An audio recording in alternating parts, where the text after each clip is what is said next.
I'd like to welcome everyone here tonight to the first of our art lectures for the school year of 2017-2018. We do these monthly except next month. We're doing a Lutheran art invitational exhibition that will span 2 months, and we'll have one presentation on October 26th. So please mark it on your calendar and be sure to attend. What we like to do is bring in artists who can talk about their work to inspire you or to enlighten you as to what this process is about. Our artist tonight is Steve DeLaitsch, and he's from Waseca. So he's done 2 things in his life that you might want to do. One is he's made a living as an artist, and 2, he lives in Waseca. And I say that because a lot of times people will say the only way you can make a living as an artist is if you move to New York City or LA or Chicago or what it used to be Houston, but he's done it by choosing where he wants to live and doing projects as they come along and being versatile, a Renaissance man. He's done quite a few mural commissions. He engraves, etches stone. He does paintings and drawings. And our show is called 40 Years on Location. His passion is working from life, and that would be standing on the scene or at the scene and drawing and painting what you see at that time. So to do that, you're sharing the experience of the artist. The process is, this is what I see, and this is what I want you to see. And he's been doing it for quite a while. So please welcome Steve DeLaitsch.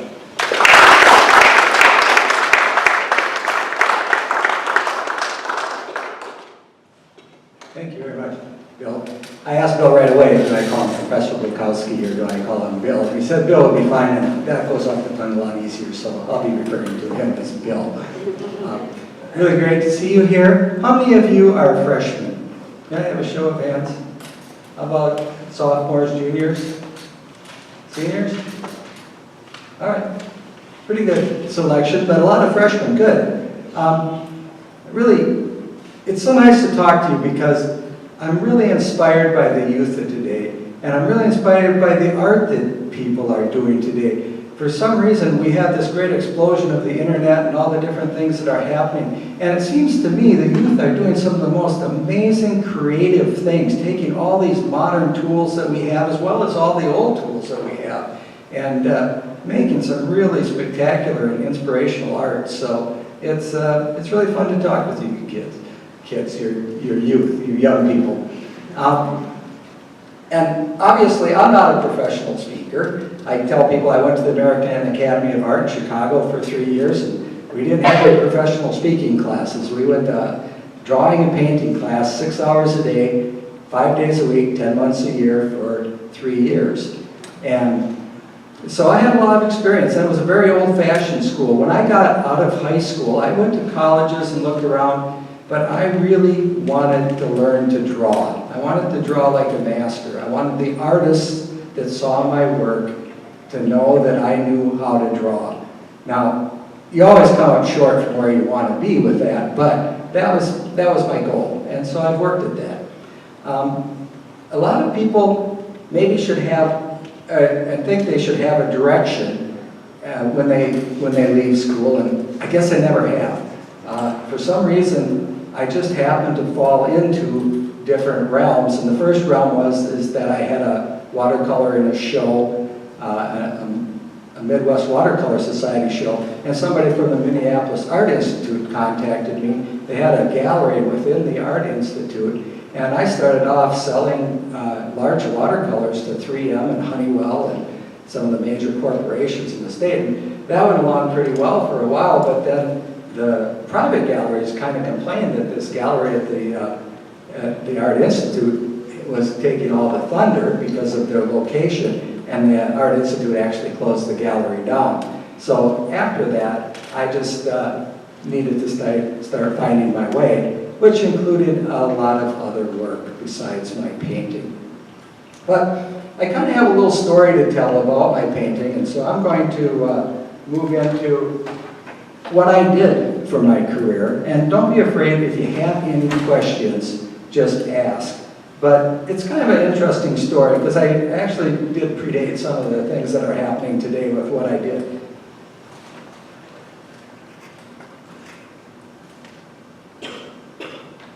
The first one that was on there was Bethany murals, and the reason that was up is I was just getting everything tested, and it shows some of my, I'll call it commercial work. I don't want to disparage that. Any work that I did that was advancing my art was good, and as a lot of people in the world look up to see what they don't have, I look down and know what I do have, and so any chance that I got to work on art, to practice my craft, to get better, I appreciate it.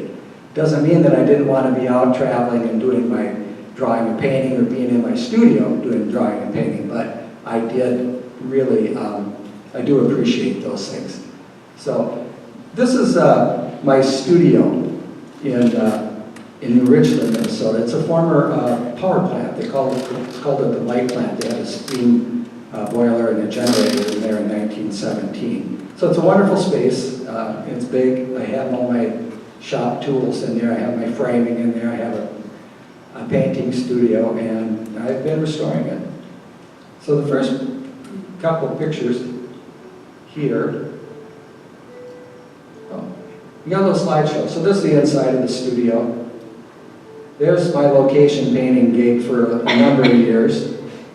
There's the art booth, and I'm just going to stop it right there. Early on, my teacher said, you need to get in the art fairs and do that thing. So I went to 2 or 3 art fairs, and I said, if this is what I got to do to make a living, I'll find something else to do.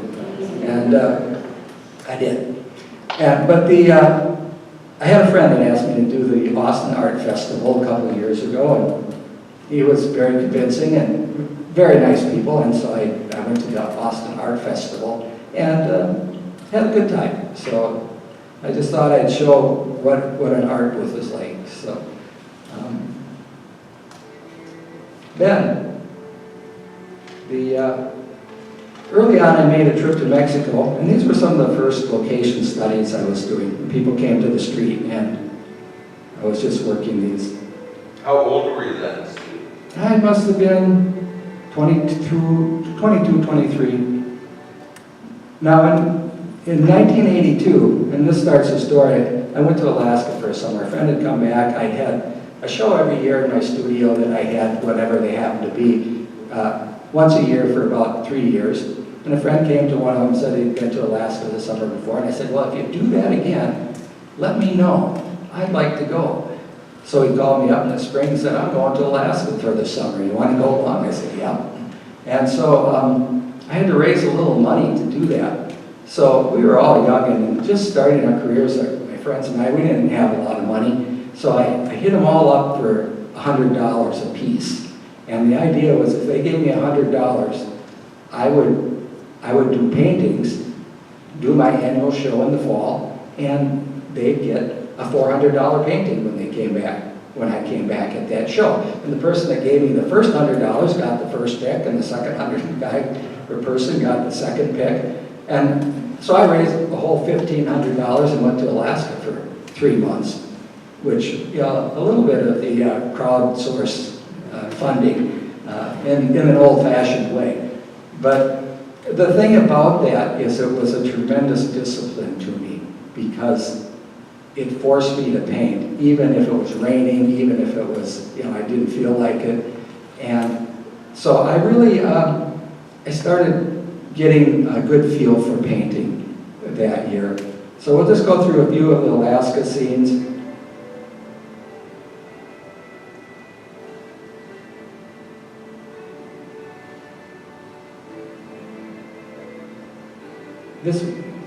This is from the southwest off the back of a ferry boat. That's on the Yukon River. This is southwest Alaska. This is an Alcott painting. Oh, okay. So trip number 2, the Alaska thing went over really pretty well. And people heard about it, and they were really happy about the paintings they got. So I want to go to China.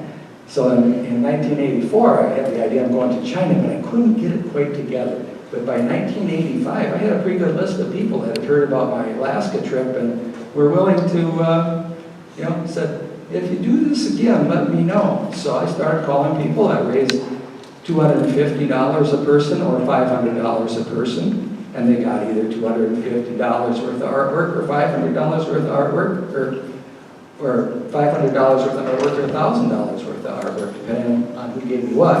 And I did a suite of etchings at the time. So I went over to China and filled up a sketchbook and studied at the Zhejiang Academy of Art and in traditional landscape and figure painting. And so that was 1985. So there'll just be a quick review of some of those paintings and sketches. I always fill up sketchbooks. I always like to sketch. So part of that drawing theme.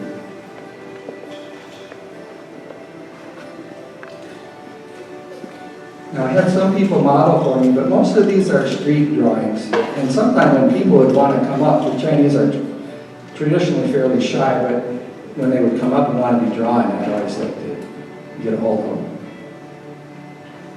So I think this sketchbook had a total of 130 sketches in it. And once again, I was pretty forced to work. And by this time, these folks were on the it was outside of Nanjing. We were at the engineering university for about 3 days on the way up to Beijing. And I always got a bicycle, so I toured through Nanjing and then went over the Grand Bridge over the Yangtze River and out into the flats that were actually still fields and cultivated people in the junks and the canals. And so this group of people was kind of down in this canal. And the interesting thing is, I looked up this area on the internet the other day. The only recognizable thing there is the canal. Everything else is 24-story apartment buildings, one after another, after another, after another. So this little group of things is gone. But these people sat and for me, and I drew them. The guy on the right had never been on a bike, and he wanted to test riding my bike, so I let him use the bike, and I realized it was going down over the edge of the dike and into the water, and I was about 6 miles from the Nanjing University, or 10 miles from the Nanjing University, so it was going to be a long trip home, so I had to stop that. But I knew I was drawing well on this one, the line drawing, because I drew the figure, and when I did the shape right in through the inside here, it fit perfectly, it made the hand. But that's what comes from really drawing a lot. There are the junks where these people resided. This gentleman came and modeled for me at the school one afternoon. I did an etching of him too. And this belongs to, actually the card that was the invitation to my exhibit here. This is a sketch down in South China, and these were the rice fields that those folks are planting or transplanting rice in. And this was, I'm sure those fields people have been doing this for 3,000 years within those fields. So I just thought about the timelessness of it and the people that were involved in that activity. So I don't know that it's the best painting I've ever done, but I just really liked the content of it. I just thought it was a powerful piece. So in Hangzhou along the Grand Canal, where I went to school. Yeah, I guess you can see the figures in that pretty well in these, because they're actually quite small.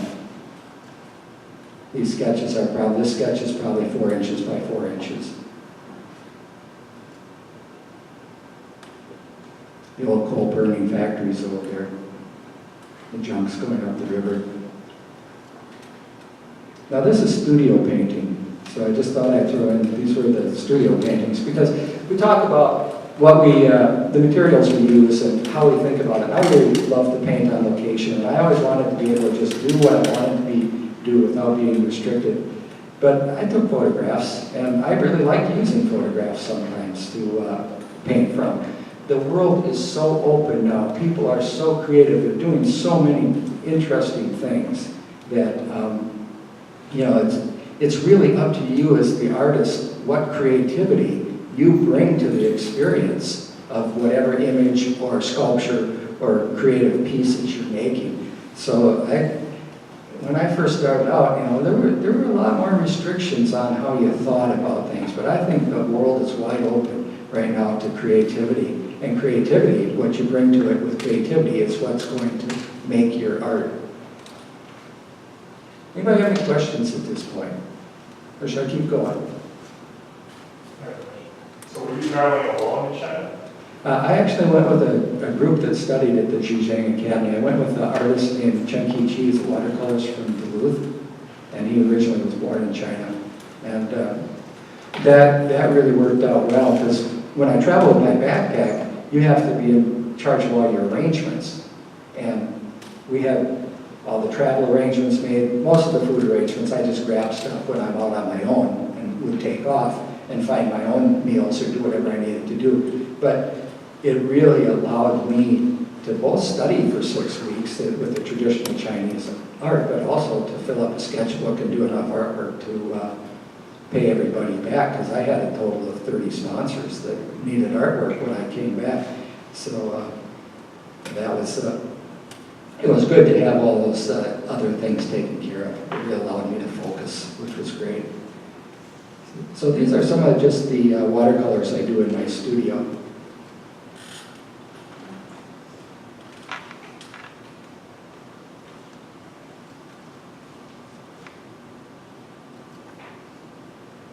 Now, my next trip was in 1986, and I had a private sponsor. And I did an art show at the Sterling Winery out in Napa Valley, California. I had friends out there. I'd worked out in the Napa Valley. So I spent about 3 months in California painting that year. And the contract I had for the private sponsor was to do 120 paintings. And then I'd sell for a year, and we'd split the proceeds. And then we'd split the paintings 50-50. So that's how that would work. And I was often painting again, traveling. I had that van you saw with the picture of my dog in front and the easel on top. That was my good old painting van. So I had all my paints set up in the back. I had a rack on the top. And that's how I moved around. And so this is Yosemite. So how old were you at this period? I was 30, early 30s.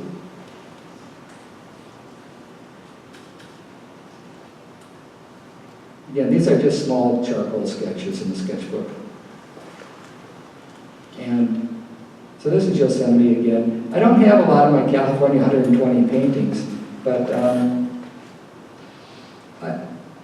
for a couple of reasons. One is just hard to keep up. You know, the digital stuff is great, but then your computer crashes.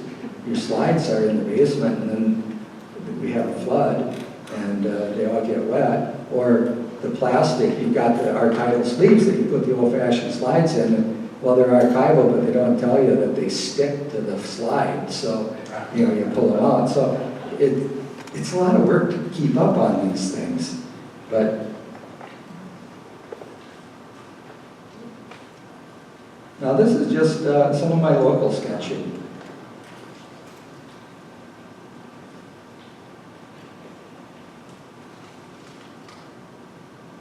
I got my finger still in there just because I wanted to see the scale of some of this stuff.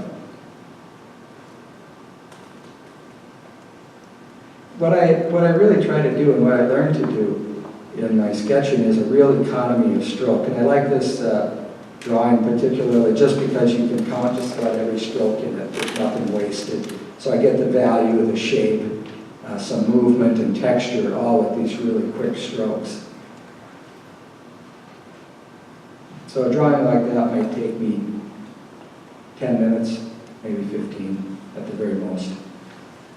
Is something like that something that comes easy to you, Steve, or do you really have to work at this stuff? Or is it love? Is it hate? No, I don't hate it at all. The painting is tougher. The sketching is, you know, I just sketch. I don't even think about it in that regard. I think I love it. Yeah. Yeah, I think you have to. Is it kind of a form of meditation? Yeah, yeah. Actually, it's real interesting when you're painting well or you're drawing well. You lose the brush. You're actually just touching it. And in fact, I painted figures, and all of a sudden I pulled my hand back because I wasn't supposed to be touching the figure. But I was just painting it. But you lose that space in between what you're drawing. And when I was drawing in China, on the China sketchbook, I got to a point where I could look at people and then that figure would be on the paper even after they moved. And so it was just a matter of filling in the lines. Because all those studies I did, people are moving, people don't sit real still. And so if I draw a lot, yeah, it becomes, well, I like the idea of the Zen experience, where you're just there and everything else is gone except that experience. And Bill asked me a really good question. What advice would you give young artists? And one of them I'd have is get a dog.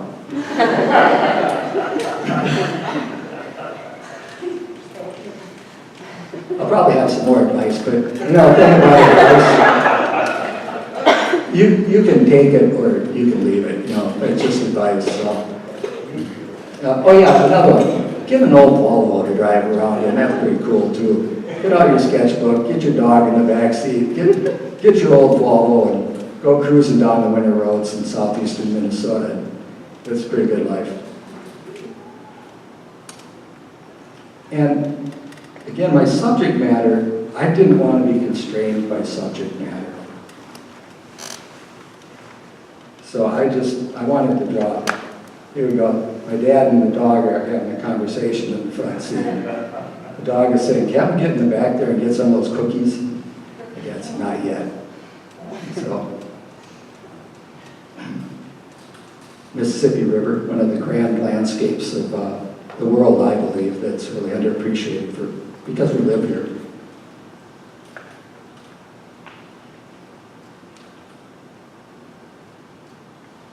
I had one more trip after this, which is Italy, but Australia was a seminal trip because I went to study rock art. I joined an Earthwatch expedition, and that was a really great experience because I had seen a film in 1963 when I was 8 years old about Aboriginals working all their old traditions of hunting game and how they did it with boomerangs and bolos, and they'd throw a kangaroo right on the fire hole and singe the hair off. And, I was just amazed by all this stuff, making points. And so Earthwatch is a group that, if anybody knows, they line up researchers with lay people, and you paid to join these expeditions, and then you work for the people. That was the best money I ever spent. I got into the bush of Australia with some of the finest researchers and knowledgeable people about Australia and Aboriginal art. They were studying Aboriginal art. And we went to these sites that white people would be restricted from even going to in the future because they were sacred lands. So we were in on these things where bone burials were still in the caves with the ochre all over the skulls, and the amount of points and things that littered the ground. What was really amazing was the art, which covered huge walls and layered centuries after centuries on top of each other. And this group was called the Lightning Brothers because of their creation story was the Lightning Brothers. And so this was just some of the figures that I found on the walls. Now, here's some of the formations. Those are two people right there. And this was an emu that was pecked out of the rock. And somebody told me about it. I went over and saw it, and I stood on this big boulder to look at the thing, and I realized there was another one pecked right in the boulder where I was standing. Here's a sketch I just did for memorizing the bus leaving Northern Australia, and these people were in the median just lounging around. And then this was a watercolor I did years later just as a demonstration from that sketch. And here's some of the sights, the rocks. It was the most exotic place with green-winged parrots and kangaroos hopping away. Kind of like when we were scare a deer up around here, the kangaroos hop away and go, well, that's kind of funny. So. one of my favorite paintings. I wish I knew where this one is. It's really, I forget. I used to know every painting that I did and where it was, but that doesn't hold true anymore. But you can see it's fairly exotic landscape. And these were called the X-ray drawings that showed the inside of these fish.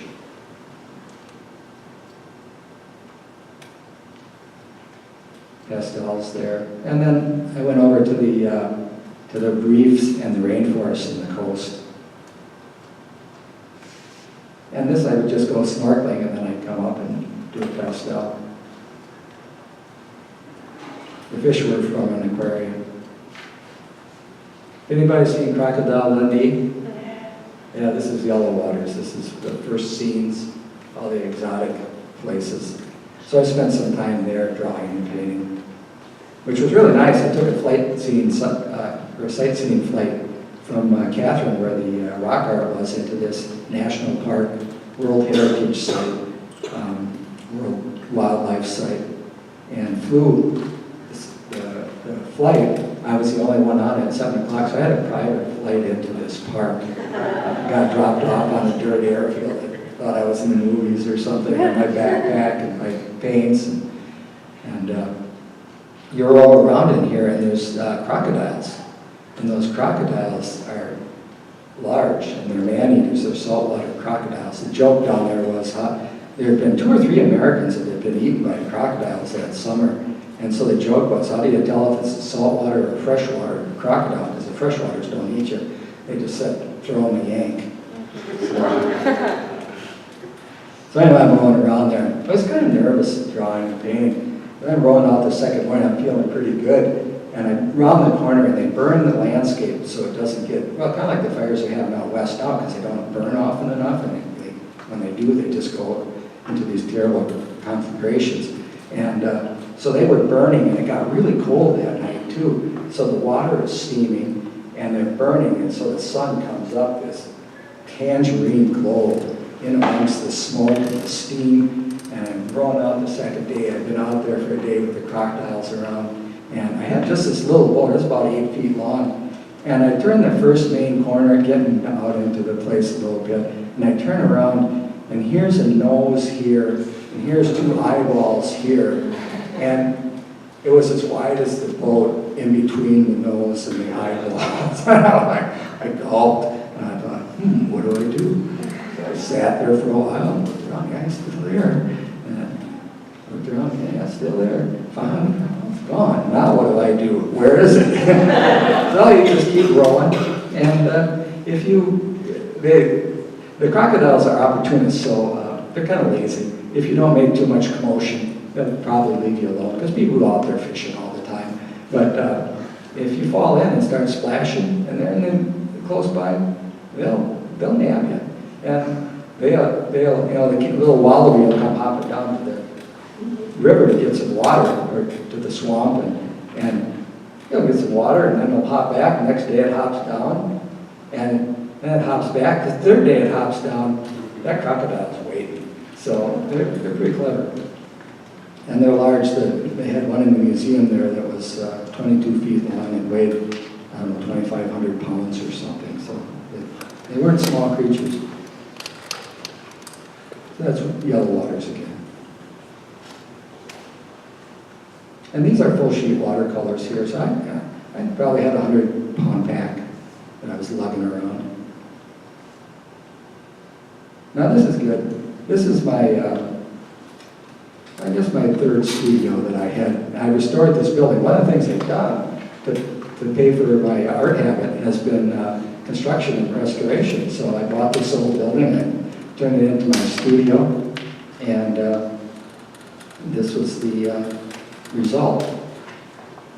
But you do these things, and then what happens, art is this funny thing, because everybody else has a career and a job, and you're trying to figure out what you're going to be doing for next month and get by, but you're doing these interesting things, and you're enjoying it. And I'm working on this old building, and I'm shoveling all the shingles off of the top into this old farm truck, and I shovel away, and I load it up, and it's got a dump box, and I haul it out to the dump, and I come back, and I do it again, and I get to the gas station, because I'm going to fill up, and the darn thing will not start, will not start, will not start. So what do?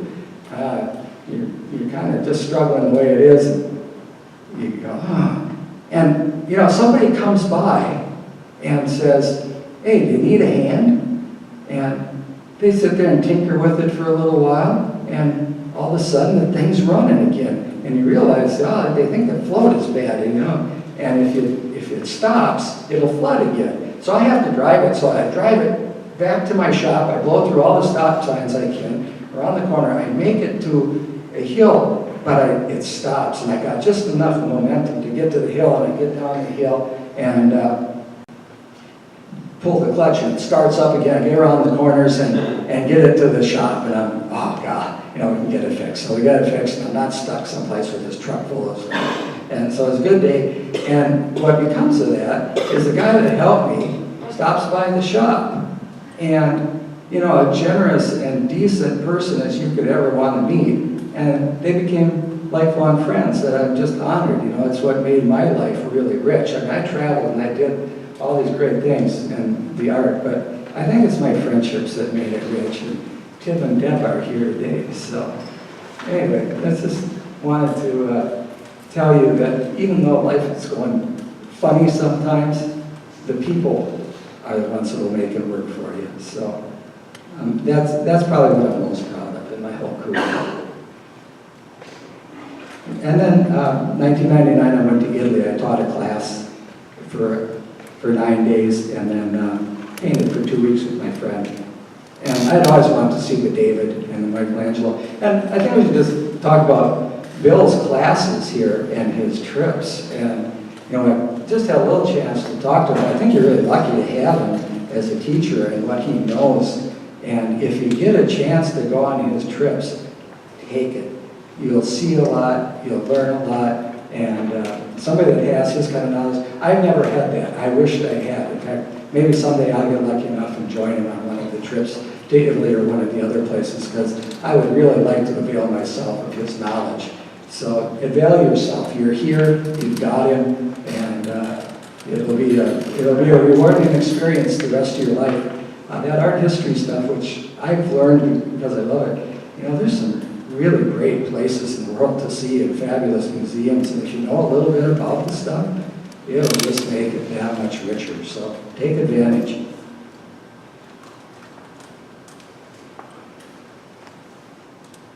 And I'll just scoot through these. This is the Italy sketchbook. I love this Armani poster in this big, it was a big fascist train station in Milan, and built by Mussolini. And they had this wonderful Armani poster, a huge thing right at the end of it. I thought it was grand. And this was in downtown Milan. Now here's some studio painting. And I'm just going to sweep through these for a bit. I'm actually going to turn this on. And you can just look at them. I only want to stop about one more time.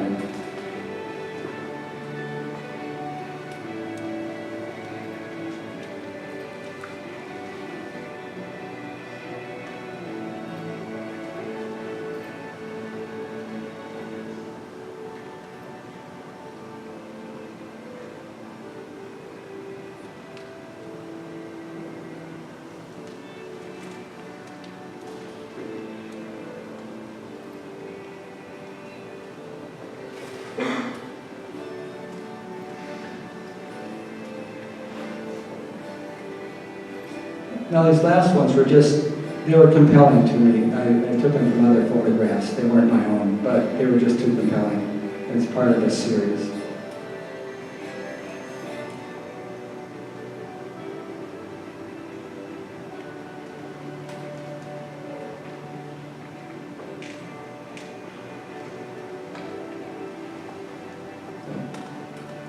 I'm just going to go back to that last one. Yeah. Kind of a benediction to the show here. We have a nice life and a wonderful place to be. So I always look down and see what others don't have. instead of looking up and seeing what others do have. So that ends that part of it. And you kind of saw the mural stuff, so I don't know if I need to talk about that. I'll just run through them quickly. You can just see some of the commercial things that I do. It's a very small survey, but they say it is what it is until it isn't.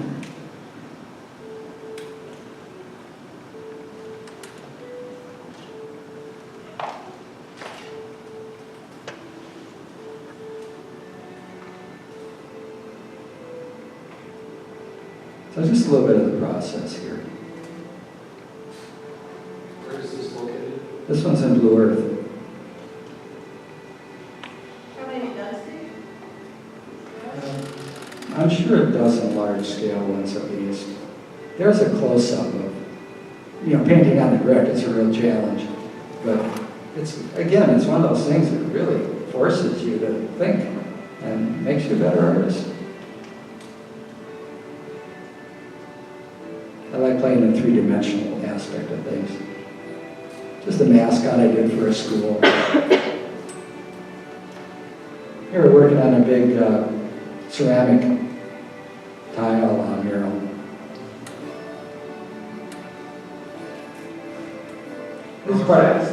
This is an Owatonna. Called The Spirit That Dances Between Us. These were studies for a Lutheran church in Wells. And they had an anniversary and they wanted a painting. So these were a couple of the studies that I showed them. And then this was the sketch, or actually the drawing I did for the final painting that they did pick.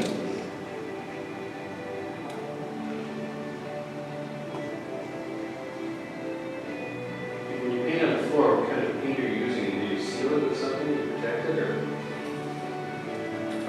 Yeah, I just use acrylic varnish to protect it. Yeah.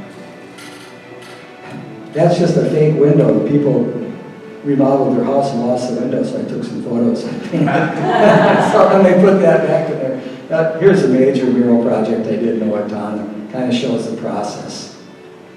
My insurance agent was just down the road and I didn't see that part.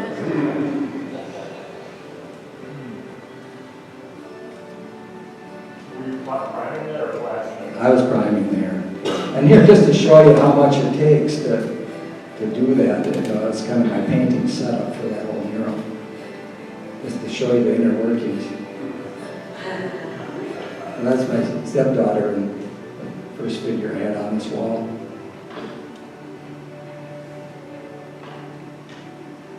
Now I gotta stop here because that's one of the most important tools that I have when I'm painting murals, and actually I think paintings too, is the chair.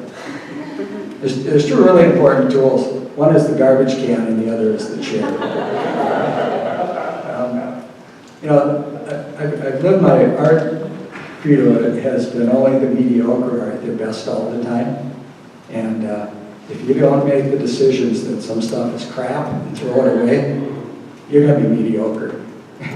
Because you will never make that analysis of what's working and what isn't. You'll be happy with everything you do. So, but anyway, I spent a lot of time in the chair just looking and deciding and thinking what's next and how you're going to approach it.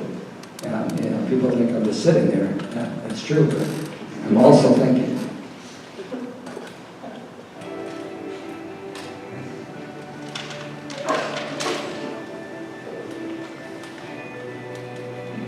Demonstrating for a group here, and there's a close-up of the wall coming next. So those are all life-size figures. And there's the final piece.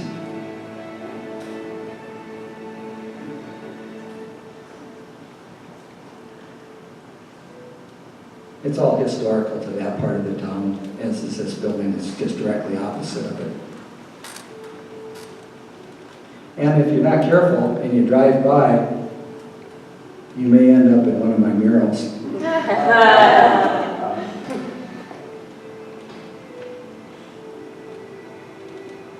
So there they are. Again, those are life-size figures, so you get a sense of the scale.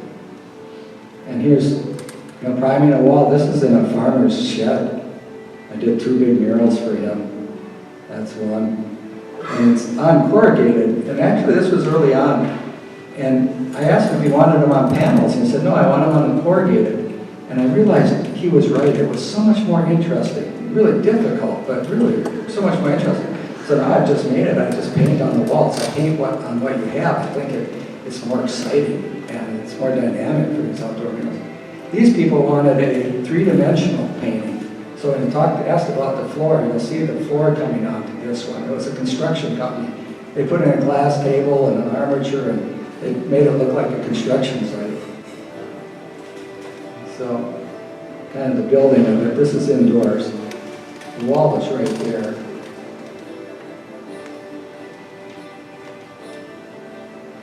So you can see I'm starting to get the three-dimension. Now I'm starting on the floor.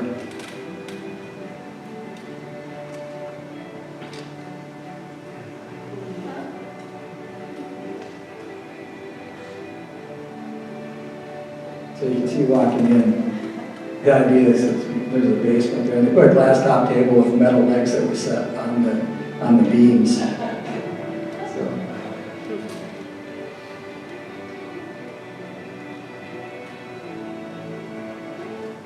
And it must have worked, because I had some people say it made them nauseous when they walked in the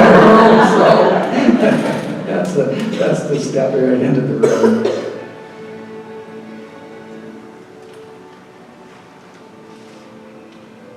Now here's a good one too.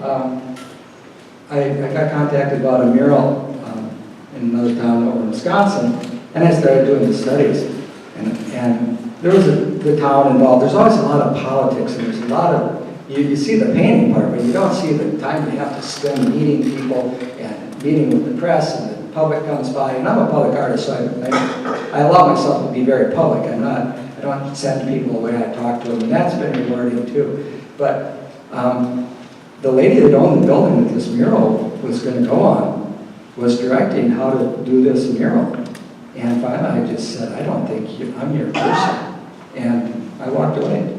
I wouldn't do it for her, because I knew she would intrude on everything that I wanted to do or tried to do. So, sometimes you just have to protect yourself, and you have to know if you're in an uncomfortable situation, if you have a client that just isn't working for you, and even though you might want the job or need the job, they don't all pay. They're not all worth it. Oh, and here's another one of my projects. I remodel and restore houses, and so I've had my contractor's license for years. I don't have it now because my knees got too difficult to continue with that, and other things came up. But this was just one of the construction projects I did. And I'm grateful to them. They allowed me to be myself.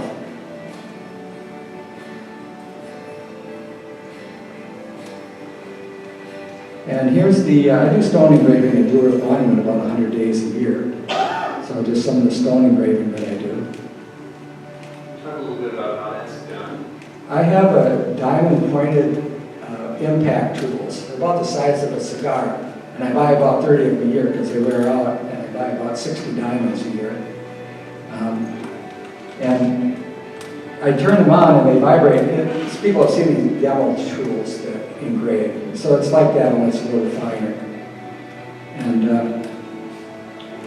but for the details, I turn them off and just use them as a hand. So, all right, so that's just a little of the other things that I do to support my art habit. Any questions? How's our time go? Yeah, well, I'd love to take questions. That's the best part, actually. Yes? How long is one of these big murals on the side of the building? Couple months. Yeah. Yeah. Yeah. And it depends on the surfaces too. Now one I had to rebuild the whole surface before I could even paint on it. But I supported myself from the time I was, well, one of the things I did, I painted houses and restored apartments for a guy when I was younger and went to school. So I became a professional house painter. It's another one of my avenues of income. So when somebody asked me to do a mural, can you do a mural? Yeah, I can do a mural. And I found it amazingly comfortable and easy just because I had painted houses and was used to that scale already. And that was just bringing the art up to that kind of a scale. And so I was just actually happy about how well that went for me. Yeah, Eric. Most people coming out of college have a really hard time envisioning what they're going to do with themselves after they're done. And it seems like you have this kind of serendipitous way to fall into or provide yourself with opportunities. What kind of attitude do you have then that makes those things a possibility or that makes them happen? How are you different than some of the people you went to school with? That's a really good question. Well, I don't know. I just did what I needed to do, I guess, and I kept at it, and I worked really hard. You can see it. I mean, this was just a small amount of what I did, a small amount of the paintings and a small amount of the things. I wasn't married for a long time. That probably contributed to it. You know, I wasn't. I guess I was just looking. So I was looking all over. And I love to travel. I love to paint. I love the outdoors. And so I just, whatever I needed to do. I lived in a small enough community. I knew people. They respected what I did. Things just came up. They just fell into place when I needed to. You know, I can't say that it's any great planning on my part. In fact, advice. I think if you are interested in art, I would really study all the different avenues of art that are available to you and follow the one that you really are passionate about. Because I might have been really interested in scientific and natural illustration, for instance, just because I like the outdoors so much.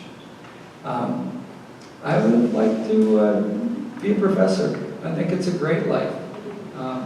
You know, so find the things that you like, because there's so many different things out there now. It really, and with the internet, the ability to find things and to find the schools or the following schools. That's the other thing I think I would really consider. When you get out of school, you're not locked in. You find something you really like, go back to school. It'll work out. Yeah, do what you really think you need to do. But really do your research now. And you've got people here that know a lot, you know. Bug them. Ask them lots of questions. See where you can go. Yeah. You had. I'm looking at this one and I see the letter forms at the very top. Those are painted, yes? Yes. So I'm wondering, how do you have tracing or a stencil of some kind, or how? Yeah, I do that just like Michelangelo did the Sistine Chapel. You take a piece of paper, you project your letters or draw them up, and then you have a wheel that has little pins on it, and you spin that wheel, which punctures your paper, makes little holes. They call it a cartoon, and then you pounce it, which is really fine charcoal dust, and you put it in a bag and you tape that piece into place. And then you just press that against it, and that charcoal goes through those holes and creates little pin lines, and then you just follow the lines. In certain things I do that, but I actually found most of the stuff, I just use I use a level, because you can't see what's straight up and down or what's this way. So I use a level a lot when I'm painting murals, because you're too close to it. But otherwise, I generally just freehand or do a grid system in freehand. And the longer I'm on the mural, the less of the gridding I need to do. So you just get to know it so well that.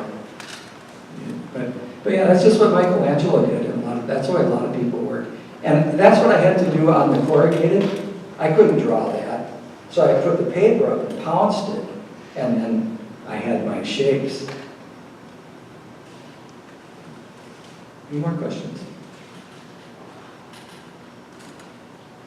Do you have any projects ahead that you're thinking, oh, I really want to do this, or if I get an opportunity the alphabet? Oh, that's a good question. Well, I have a couple. I'm going up to Grand Marais to paint for 12 days up the North Shore. I'm going to live in my tent and relive my misspent youth for 12 days. And I'm looking forward to that. But I really want to do a series in southeastern Minnesota. My family's from down there. I think it's absolutely glorious. And I want to do big canvases. Because a lot of that stuff is non-focal point painting. And so I want to do things without a focal point. Just big, kind of the oriental moving landscape where you travel through it. And so I want to do that. But, you know, actually I've done so much landscape painting around here that I'm not as challenged by it anymore. I really want to go into my studio. I want to create big, interesting, complex paintings. And some of them might be very abstract, and I really like to sculpt as well. So, in fact, sculpting is probably my most natural suit. I always assume I'd get back to it. And part of the big new studio that I have is to be a sculpture studio. Yeah, so all the paintings here, the first one that's actually Science and Industry in the back. It's the first one that's one of my very first landscape paintings in 1977. And then right behind the videographer over here is the quarry scene. That's the only painting I did so far this year, so I wanted to have the full 40-year spectrum in there, so I framed that one and brought it here. Probably the most interesting paintings to me and the most personal paintings. I really like the landscape, but there's been great landscape painters for a lot of years. But the Lake Street series up above, and particularly the White Castle one. In many ways, in fact, I think in a way it reflects the painting, the Gleaners. Have you ever talked about the Gleaners to your class? Lays the Gleaners. You're familiar with it, aren't you? Yeah. Well, it's a very powerful social impact painting from the late 1800s where the widows and poor people would go out after the people had collected the grain in the fields and pick up what was ever left in the dirt. Well, this was the year that Ronald Reagan decided that they needed to clean out the mental institutions that for people with mental illness. And so the streets became their homes. And so homeless people in 1987 was a real phenomenon that wasn't quite so prevalent before that.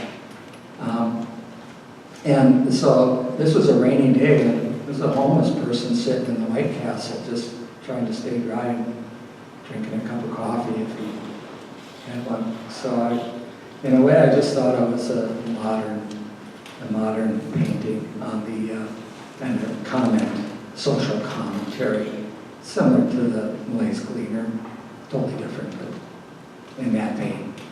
And I actually got the Star and Tribune gave me a very nice write-up on that painting too, so felt good. Feels good when you get a pat on the back once in a while. So. All right, anybody want to walk around and look at paintings and talk about them or anything? And, ask questions from there. Those of you that don't, I hope you enjoyed it. Thank you very much for being here.